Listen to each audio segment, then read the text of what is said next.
तो लसाइन टेस्ट वाले पार्ट में qualitative analysis of elements of organic compound में अब लोग लसाइन टेस्ट का डिस्कशन कर रहे थे बेसिकली। एंड लसाइन टेस्ट के लास्ट डिस्कशन में हम लोग नाइट्रोजन का डिस्कशन कर चुके थे। तो नाइट्रोजन के बाद हम लोग अभी सल्फर का डिस्कशन कर रहे हैं बेसिकली। एंड सल्फर के बाद फिर हम लोग नाइट्रोजन प्लस सल्फर दोनों का डिस्कशन कर सकते हैं। सो शुरुआत में अगर आपको लेक्चर का ध्यान नहीं हो तो शुरुआत में हम लोगों ने कुछ सोडियम फ्यूजन एक्सट्रैक्ट का फॉर्मेशन किया था हर एक एलिमेंट के लिए।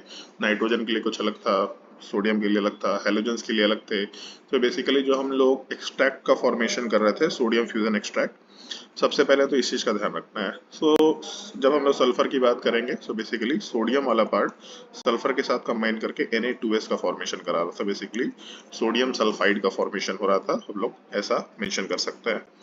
अब इसके बाद जो सल्फाइड होता है इसका हम लोग फर्दर एनालिसिस कर सकते थे। जैसे नाइट्रोजन में साइनाइड था तो साइनाइड का हम लोगों ने फर्दर एनालिसिस किया था, उससे कुछ कलरेशन का ऑब्जर्वेशन था एंड उसके बेसिस पर हम लोग जज कर पा रहे थे कि नाइट्रोजन था।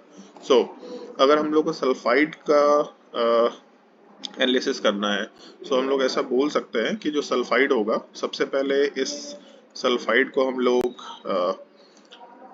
इसमें कुछ एसिडिफिकेशन का नॉर्मली हम लोग carry out formation carry out करते हैं।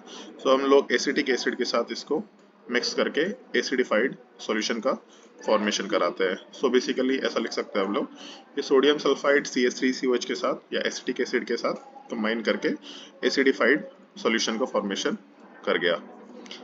सबसे पहले स्टेप में तो हम लोग एसिडिफिकेशन कर रहे हैं एंड ये जो एसिडिफाइड सॉल्यूशन आया इस एसिडिफाइड सॉल्यूशन वाले पार्ट में अब हम लोग लेड का पार्ट ऐड कर सकते हैं। अपने पास दो ऑप्शन है रिएक्शन कराने के लिए। हम लोग एक तो identification test on the basis of lead कर सकते हैं, लेड एसिडेट होना चाहिए, और अदरवाइज एक और भी तरीका है जिसमें हम लोग सोडियम नाइट्रोक्लोराइड का रिएक्शन यूज करके भी काम कर सकते हैं। अभी हम लोग फर्स्ट पार्ट में test with lead acetate consider कर लेते हैं।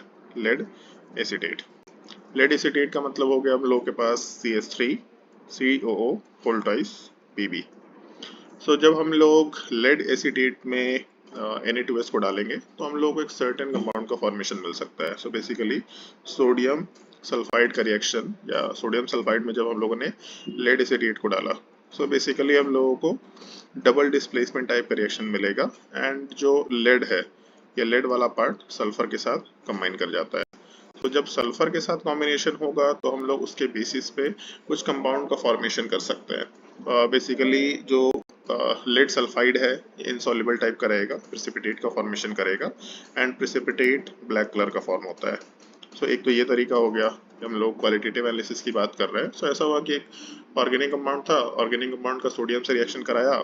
सोडियम से रिएक्शन कराने के बाद फिर हम लोगों ने उसमें एसिडिफाइड मतलब सॉल्यूशन बनाने के लिए एसिटिक एसिड का एडिशन कराया और फिर जो सॉल्यूशन मिला उस सॉल्यूशन में हम लोगों ने लेड एसिडेट डाला। लेड एसिडेट डालने से हम लोग को ब्लैक प्रेसिपिटेट का फॉर्मेशन मिला। ब्लैक प्रेसिपिटेट का मतलब PBS का फॉर्मेशन रहा होगा। हम लोग इसके बेसिस पे जज कर सकते हैं कि सल्फर एग्जिस्ट कर रहा होगा। ये हम लोगों के आइडेंटिफिकेशन का एक टेस्ट है जो हम लोगों को मालूम होना चाहिए। मतलब ये एक पार्टिकुलर तरीका है जो हम लोग आराम से यूज कर सकते हैं आइडेंटिफिकेशन ऑफ सल्फर के लिए।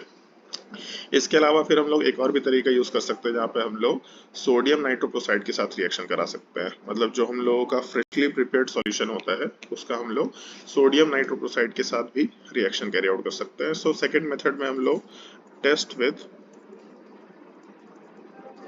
सोडियम नाइट्रोक्लोराइड, मॉलिक्यूलर फार्मूला याद रखना पड़ेगा हम लोगों को। अगर हम लोग कोई भी कंपाउंड लेकर के चल रहे हैं हर एक कंपाउंड का कुछ ना कुछ फार्मूला है। सोडियम नाइट्रोक्लोराइड में जो नाइट्रोक्लोराइड है FeCN5NO जैसा एग्जिस्टेंस पर रहेगा और उसके साथ हम लोग सोडियम को ऐड कर रहे हैं। Na2 Fe के साथ CN5 एंड इसके अलावा NO, इसको हम लोग सोडियम नाइट्रोक्लोराइड बोला करते हैं कॉमन नेम में।